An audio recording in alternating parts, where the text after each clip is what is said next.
Hello, this is Carly Franz, and today is Monday, February 11th of 2019.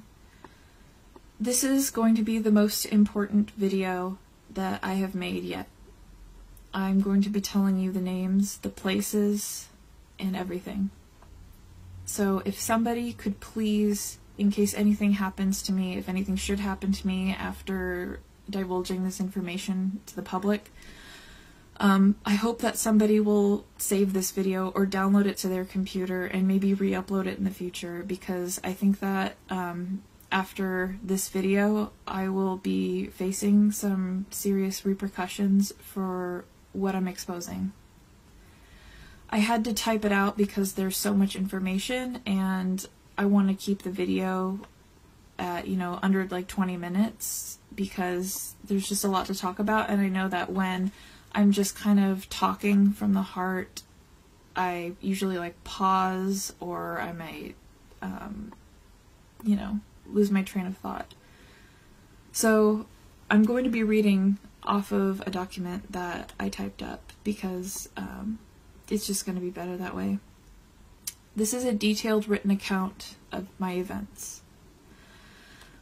These repressed memories surfaced in mid-August of 2018 through January of 2019, over 2 decades after the abuses took place. My parents, Carl Walter Franz and Holly Marie Johnson, got married in 1989, and I was born in 1990. My father's father, so my grandfather, Hilmar Franz, purchased a home in La Mesa, California for my parents to live in. However, the title was never given to them. It was always kept in my grandfather's name, albeit the house is currently in a living trust, cryptically named the Franz Survivors Trust. My parents divorced in 1992, and while my father continues and still does, he lives in this house, my mother moved out to live with her sister Shelley and brother-in-law Charles in neighboring Spring Valley, California, in a house on Bancroft View Drive. My parents had joint custody of me, with my mother being the primary custodian.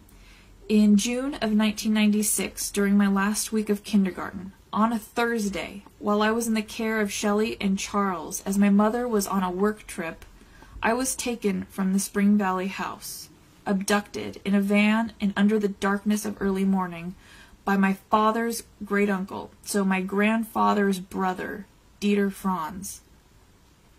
Dieter's wife, Lindy Franz, who is in the Eastern Star cult, my father's father, so my grandfather, Hilmar Franz, and his wife, Jean Franz. She's dead now. And they were all in the van. My grandfather's brother, so Dieter Franz, was the person who came into the house to take me.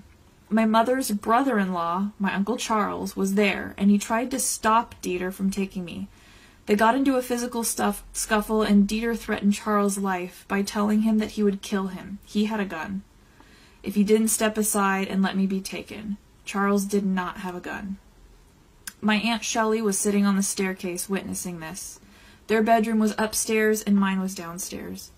I remember Dieter wearing a leather jacket, hat, and gloves as he carried me out of the house in Spring Valley, out the front door. Charles held the door open with a look of shame and sadness on his face that he tried to somewhat hide behind the door.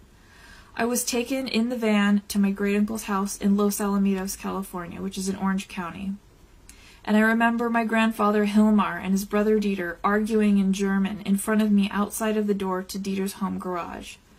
I believe that my grandfather was trying to stop Dieter from what he was about to do. Dieter was wearing a Nazi officer's hat and shorts and a shirt. My grandfather, Hilmar, closed the side door to the garage as Dieter was shoving me into the back seat of his car, a gold Cadillac with Master Mason's license plates, which was parked in the garage. Dieter sat on the back seat and told me to take my clothes off. I refused and began crying. He grabbed me, took off my underwear, and pulled me onto his lap, to which his penis was exposed. I fought him as he was raping me, and he eventually let go of me. I urinated in his car, which infuriated him, and then he shoved me out of it. I was then taken into the house where there was porn being played in the living room. There was a little girl there that appeared to be around my age, and she was naked. I was told to sit on the couch and to not go anywhere. I could hear another child being abused in one of the bedrooms down the hall. I tried to talk to this little girl, but she didn't understand English, and she was not white. She was tan and had black hair. We were ordered to drink juice boxes in this living room, which were laced with some kind of sedative. After consuming the juice boxes, we were taken down the hallway that branched into bedrooms. In one bedroom to the right side, I saw my grandmother Jean sitting on a bed in her underwear, and she had a look of disgust and sadness about her. Dieter took me and this little girl into a bedroom on the left side and closed the door. This room had a bed, lots of child-sized lingerie hanging everywhere, pornographic photos of children on the wall, and it was at this point that I passed out. I do not remember the details of what went on in this bedroom. When I awoke from the sedatives at night, I was driven to the Bellflower Masonic Center in Los Alamitos, California. Los Alamitos is in Orange County, and it's about an hour and a half north of San Diego. And so these relatives perpetrators on my father's side of the family live in Los Alamitos too. Upon exiting this van that I was abducted in, a stranger carried me into the building and away from the people who were familiar to me. I could feel their presence leaving me as I was brought into the building and down to the basement. First, there was a long hallway with metal cages lining the entire distance. There had to have been about 50 cages, and half of them were empty, while the other half contained naked children. I was first brought into an all-pink room with a satanic star on the wall, where about 15 to 20 of the Eastern Star cult women rubbed me and molested me while love-bombing me with sayings like, "You're so lucky to be chosen." Lindy was in this room and conversing with the other Eastern Star women. I was then taken into a gold-gilded hallway with red carpet, chandeliers, mirrors. In this hallway, I only witnessed one old-looking woman who was dressed in a long black dress with long sleeves, lots of jewelry, tons of makeup, and short black hair. She kind of looks like Shirley MacLaine. All of the other people there were men, and they were dressed in tuxedos, Freemason regalia such as medals, aprons, their necklaces. We took a left turn into another hallway and then a right turn into a long dining room that was crowded with these men, and men only. There was a gilded two-headed bird on the wall at the end of the table with gold rays behind it, and this room had blue carpet with gold stars and one large light fixture in the center of the room. When I was brought into the room, the faces of the men lit up with excitement, and I was brought to the end of the table and placed on an altar which had a large book, probably the Bible, on it. And this book was removed when I was placed on the altar. There was a cameraman there with a very large black camera resting on his right shoulder. I was stripped naked out of my pajamas in this room in front of at least 100 men as they jeered and whistled at me. They proceeded to hold me face down on my stomach and inserted a foreign object far into my anus. I remember the feeling of going deaf for a moment when this happened. As I was held down, the men proceeded to form two lines and took turns raping me. Some of the men wanted me face up and others face down. Some performed rape and some performed other sexual performances. I was forced to remain face up when it was Dieter's turn to rape me. My grandfather did not want to make eye contact with me when it was his turn. There were about 20 men left in line when they had to stop because I was bleeding. When the sexual abuse was over and the room seemed to have kind of cleared out, a smaller group of men, around 10 people, came into this dining room dressed in long hooded robes. They were kind of dark brown in color. One of them brought a little boy who appeared to be around my age into the room on a rolling cart or altar.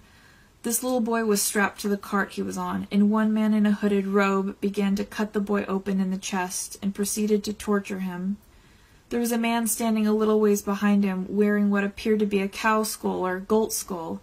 At this time, I was placed inside of an animal carcass, but I could still see things going on in the room. As this little boy was being cut open alive, the man doing this was also bending over him and appeared to be eating the boy's entrails and blood. When the boy died and his scream stopped, a black mist appeared in the center of the room, at the same distance that this little boy's body was from me, and I'm still at the head of the table on the altar. The men were chanting, and I remember them saying Lucifer. The black mist in the center of the room grew larger, and this demon was summoned. I saw its red eyes, and it was speaking in another language. Its voice sounded like thunder. The room filled with the black darkness, and then I was taken into another room. This room was a surgical-looking room, and a male with brown hair and glasses cleaned me up. He was wearing a mask and surgical robes. He sat me in a chair, strapped my arms down, then proceeded to make a small incision in the middle of my left forearm. He took out a large syringe, and inside was a clear capsule that contained a small circular part that connected to a small rectangular chip with a wire. He put a Band-Aid on my arm, and then I was taken into another room. This next room had a baby chained to the wall with extremely bruised and mangled legs. Another baby was brought out on a cart, and this baby was white and wearing a diaper. They ordered me to kill the baby, and I refused. They even put a knife in my hand and threatened to kill me, and I still refused. This baby was taken away, back to the baby chained to the wall. The damage to this baby's body was so severe that I couldn't tell if it was a boy or a girl. As this baby cried and screamed, I was forced to watch as a laughing man in a short-sleeved police officer uniform and hat stabbed the baby in the head, killing it. I was then chained to the floor in this room. The floor had black and white checkered pattern to it, and the room was dimly lit. Wooden pallets were used in this room as wall dividers. To my left side, there was another child chained to the floor, but when I tried to talk to this child, I received no response. This child was in fact dead. I was just barely able to touch this dead child's hand on my left side, and I felt crusty. As I laid on the floor terrified, I could hear other children being abused and hurt on the other side of the wall of pallets. I remember trying to find a safe place in my mind, and I thought about a bright white room to try to cope with what I was experiencing. When it was time to leave, I was carried out of the building, and I remember trying to see where I was and observe everything that I could outside of the building before I got into the van and taken back to the Spring Valley house. I saw the long hallway of crates of children again before being taken up the staircase and outside. I remember the Masonic compass and G glowing on the side of the building, and I remember what the Bellflower Masonic Center looked like near the roof line of the building. The car ride back to Spring Valley was quiet, and there were about 7 police officers at the house when I returned. 2 officers took me to my room and threw me down on my bed. They stood at my door and threatened me that if I were to ever speak out, I would be killed along with everyone that I loved. I was so tired and afraid, I cried myself to sleep. The next morning when I woke up, my Uncle Charles came to my room, and it looked like he had been crying. He asked me to keep this a secret and never talk about it. Sorry. I was dressed in a long-sleeve corduroy dress and leggings before being taken to school. When I arrived at school, several kids came running to me, asking him if I was okay. What happened to me? The kids said that I was on the news. The following nights were really difficult for me, as I had sleep problems and I was extremely afraid of the dark. I would look at the bruises on my arms and just feel terrified. The memories from my abuse haunted me, and I felt very stuck, alone, afraid to talk about what happened. I believed the police that if I spoke out when I was little, I would end up just like the children who were murdered. I promised myself that someday when I was old enough, big enough, and strong enough, that I would know what to do. Sorry. I would lay awake in bed at night as a little girl, and these memories would play in my mind over and over. I tried to block these memories out of my mind. It was a normal thing for my grandfather and grandmother to drive down to La Mesa every other weekend from their home in Los Alamitos and stay with my father and I for the weekend. Weekends were my father's custody time with me. I remember trying to ask my grandmother what certain government uniforms looked like, as I was desperate to find out what these blue and white embroidered aprons were about. But at the same time, I knew that I wouldn't get a straight answer from her, and I didn't. Grandmother Jean was revered by many people as a very sweet old lady, but it was just a facade. She would never speak about the things that she was forced to do. Dieter and Lindy were also present at many family events, frequent barbecues, pool parties, holidays with his wife, and they were even present at the last visit that I had to my grandfather's house in Los Alamitos a few years ago. It was at this last visit that my great-uncle divulged to me in a proud matter-of-fact way that he is a Freemason. Growing up, my grandfather and his brother would joke about staying away from garlic, and I never understood it until now. Freemasons participate in blood drinking, child sacrifice rituals, vampirism. I also have memories of seeing my father's genitalia up close and in my face, taking a shower with me when I was about 6 or 7. I remember touching his genitals as he turned away from me when he started to get an erection. Throughout my childhood, there were instances of being in my father's care, and he would against my will tell me that he needed to rub Nivea cream on my crotch, which was just pure molestation. Why couldn't I do that myself? Sometimes my grandparents were there too on a visit, and they didn't bat an eye at this. He would do this with the door open, so I never knew if I was being helped or if it was just my pedophile family members all being complicit with each other in my abuse. Eventually, this stopped as I got older, but I never understood why I wasn't allowed to put moisturizing cream on myself if it was, in fact, some necessity. Around the time of my cousin being born, my aunt's daughter, I witnessed her Monarch program paperwork on the coffee table. The distinct font and butterfly sitting on the M of the Monarch logo is still clear in my mind. I saw the words Dark Princess, and I'm certain that this was the enslavement paperwork for this cousin. I remember hearing my mother and her sister talking about the MKUltra Monarch program paperwork, specifically regarding what they should do if someone were to wake up and try to expose what is going on. They said that Dr. Phil is a code word for making someone disappear. And this will make the abused person think that they're trying to help them, but they really aren't. It's the exact opposite. They also mentioned Rick Ross as being the facilitator of these abused victims disappear, but having an attorney friend that is close to Dr. Phil is their code word for silencing anyone coming forward. They did not know that I could hear them talking about this, but I remember thinking that this was very important information at the time and kept it to myself. I eavesdropped on my mother talking to a friend in 1997 about her MKUltra involvement, and this friend asked about how her new fiancé felt about it.